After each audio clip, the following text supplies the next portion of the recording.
प्रणाम, नमस्कार, जय हिंद, राधे राधे, जय श्री कृष्णा। मैं ब्रजेश स्वागत करता हूं आपके अपने परिवार राज ऑनलाइन पॉइंट में।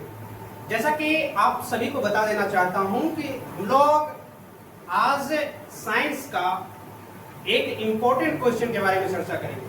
जैसा कि पिछले वीडियो में भी आप लोगों को बताया था कि हम लोग सिर्फ उन्हीं क्वेश्चनों को देखते हैं जो बोर्ड एग्जाम में आने वाला है और प्रीवियस ईयर में पूछा गया है।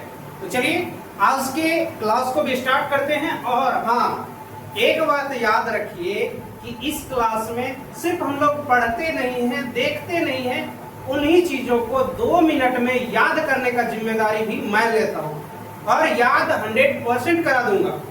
खाली ध्यान से देखिए और सुनिए। चलिए स्टार्ट करते हैं। साइंस अर्थात विज्ञान, और इसका क्वेश्चन है कि अवतल दर्पण और उत्तल दर्पण में अंतर स्पष्ट करें। अगर इस प्रकार से क्वेश्चन आता है तो आंसर लिखने का तरीका क्वेश्चन में ही छिपा हुआ है। देखिए, लिखेंगे आंसर और लिखेंगे अवतल दर्पण और उत्तल दर्पण में अंतर। यहां तक के क्वेश्चन को ही लिखे, उत्तल दर्पण में अंतर, तो इस प्रकार स्पष्ट कर सकते हैं। लिखिए, पहले क्वेश्चन दिया हुआ है, क्वेश्चन को देख करके लिखेंगे सेम टू सेम। अवतल दर्पण और उत्तल दर्पण में अंतर को इस प्रकार स्पष्ट कर सकते हैं। अब आप लोगों को 2 चीज याद करना होगा। जैसे अवतल दर्पण और उत्तल दर्पण में क्वेश्चन पूछा गया है, अंतर स्पष्ट करने के लिए एक साइड लिखेंगे अवतल दर्पण, एक साइड लिखेंगे उत्तल दर्पण। अब आप लोग सोच रहे होंगे इधर खाली है, इधर लिखा हुआ है। ध्यान से देखिए और उन्हीं चीजों को याद करना होगा। देखिए यहाँ पे लिखा हुआ है पहले अवतल दर्पण में कि इसका फोकस वास्तविक होता है, तो इधर इसका फोकस वास्तविक होता है, जस्ट इसका विपरीत हो जाएगा। क्या हो जाएगा? इसका फोकस, इसका फोकस, क्या बोले? वास्तविक होता है। यहां पे लिखेंगे काल्पनिक होता है। कैसा होता है? काल्पनिक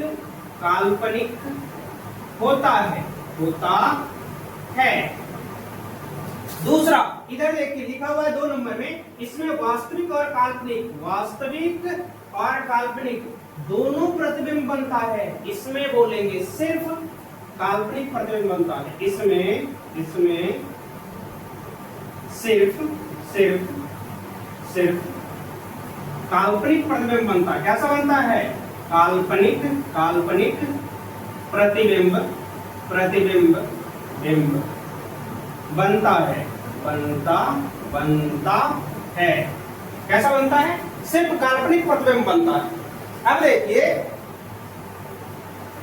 तीसरा नंबर दिया हुआ है, इसमें इसे अभिसारी दर्पण कहते हैं। क्या कहते हैं? अभिसारी। तो इधर बोलेंगे इसका जस्ट विपरीत क्या होता है? अभिसारी का विपरीत होता है, आप लोग जानते हैं, पढ़े चुके हैं। क्या होता है? अपसारी होता है। क्या लिखेंगे? इसे अपसारी, अपसारी। दर्पण भी कहते हैं।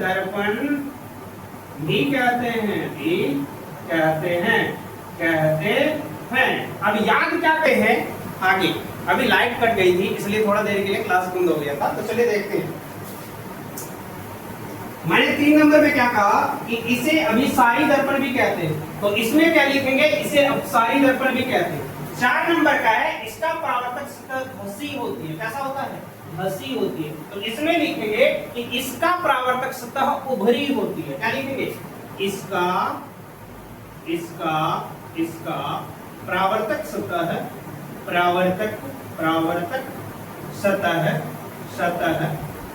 उभरी होती है। कैसा होता है?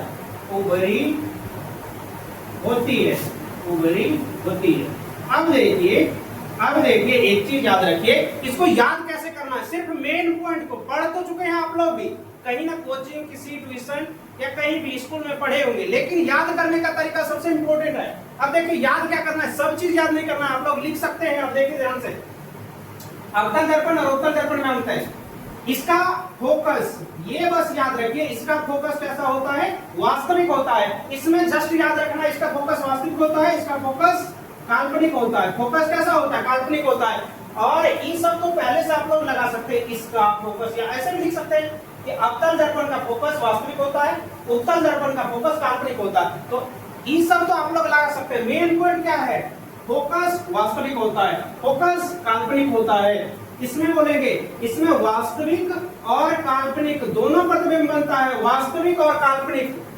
अवतल दर्पण में वास्तविक और काल्पनिक दोनों प्रतिबिंब बनता है। और इसमें बोलेंगे कि सिर्फ काल्पनिक प्रतिबिंब बनता है। कैसा बनता है? सिर्फ काल्पनिक प्रतिबिंब बनता है, सिर्फ काल्पनिक। समझ गए?